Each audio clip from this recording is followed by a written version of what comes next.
Now let me read verse 5 now. Your lamb shall be without blemish, a male of the first year. Ye shall take it from the sheep or from the goats. Now this lamb is to speak of Christ, and the Israelite shall kill it. It's for the family. It's to be put on the doorpost, but each one will have to exhibit faith. Now here is the thing that is amazing. Verse 6, and ye shall keep it up until the 14th day of the same month, and the whole assembly of the congregation of Israel shall kill it in the evening. Now I'd like to call your attention to something here, friends. Israel shall kill it. Well, each family had a lamb. There must have been thousands of lambs slain that night. But when God talks about it, he says, Israel shall slay it in the evening. That lamb is speaking of another lamb.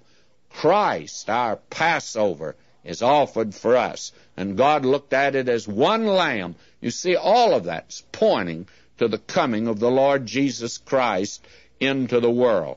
Now, will you notice here, there must be that evidence of faith in what they're doing. Faith in the adequacy of the blood. Verse 7, and they shall take of the blood, strike it on the two side posts and on the upper door posts of the houses wherein they shall eat it. Now, the children of Israel were to put the blood outside on the door, and the death angel will pass over. Now, I think that we have here a picture that'll answer another question for us.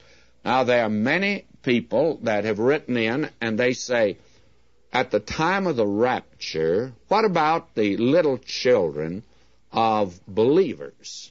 What about them? Here are little ones that have not reached the age of accountability. You mean to say that the Lord would take Mom and Papa and go off and leave two little precious children there? No, friends. God won't do that. Let's read this. They shall take of the blood and strike it on the two side posts and on the upper door posts of the houses wherein they shall eat it. And they eat the lamb on the inside. That is by faith to partake of Christ. But the little one doesn't know what's taking place. Well, will the little one be left in the house when the children of Israel go out of the land of Egypt? If the little one happens to be just a little one, hasn't reached the age of accountability, will the little one be slain? Oh, no. No, friends. Blood covered it all. The death angel passed over all of them.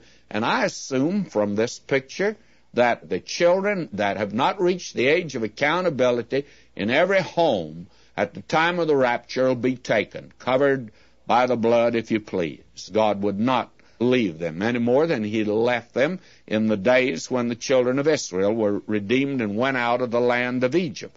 Now will you notice, it says, they shall eat the flesh in that night, roast with fire and unleavened bread, and with bitter herbs they shall eat it. Now, each one of these, of course, had a tremendous message and meaning in everything that they did. This speaks, of course, of the fellowship of the family. The family were together in this. Now, I want to make a statement now, and I'm sure I'll get reaction to this, but I don't mind it at all.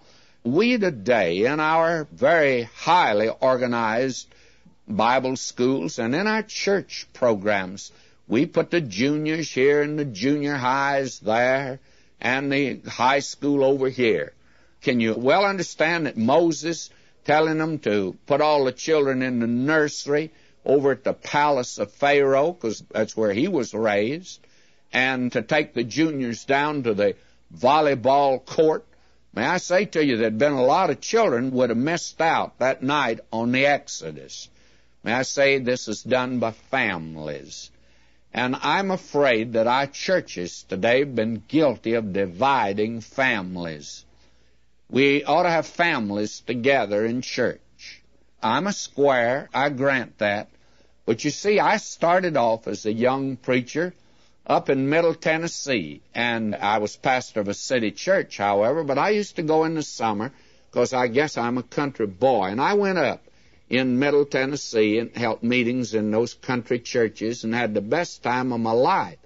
And I'd start preaching at night, and you'd see a mother sitting out there with a little one in her arms. It may be restless. I learned to out-talk them. If I can't out-talk a 6-month-old child, well, something's radically wrong. So I learned to preach above them.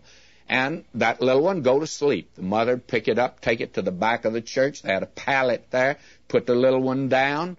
She'd come back down. She's sitting there with her husband and maybe 2 or 3 other children. And then here comes up another, and it's just like popcorn all over the place. These little ones going to sleep. And they told me they'd had a preacher there the year before me. He'd held a meeting, and one night they put down about, like they did every night, about a dozen babies. And all of a sudden he stopped, and he said, "You know, I'm a greater preacher than Paul the Apostle." And the people were amazed. He paused, and they all had the question in their mind, how in the world could he be greater than Paul the Apostle? He says, "Paul preached to midnight and only put 1 to sleep." He says, "I haven't preached but 30 minutes, and I put a dozen to sleep." On that basis, I did the same thing, my friends. You see, they did it by families. And I don't know, those little churches weren't very well organized, but they sure did have some wonderful saints of God, and they produced some very wonderful men and women that grew up in that area. In fact, it's out of areas like that in this land where the backbone of this nation was produced. I don't know where we're producing them today, but I'll be honest with you, I haven't very much confidence in the hippies. I'm very sorry that I don't, but I have no confidence in this revolutionary crowd that's on our campuses today. I think we've done it wrong, friends. Here's the pattern that was given. The family was to do it together. Now, we are told here they're to eat it roast with fire. Fire speaks of judgment. There must be the judgment of sin. And unleavened bread, you see, that speaks of Christ as the one we're to feed upon. And with bitter herbs they shall eat it. Now, there's different meanings that have been attached to the bitter herbs. May I say to you, I hear sometimes the idea given as if we are trying to sell something. When we ask people to accept Christ, it won't always be sweet, friends. There are bitter herbs to go with it.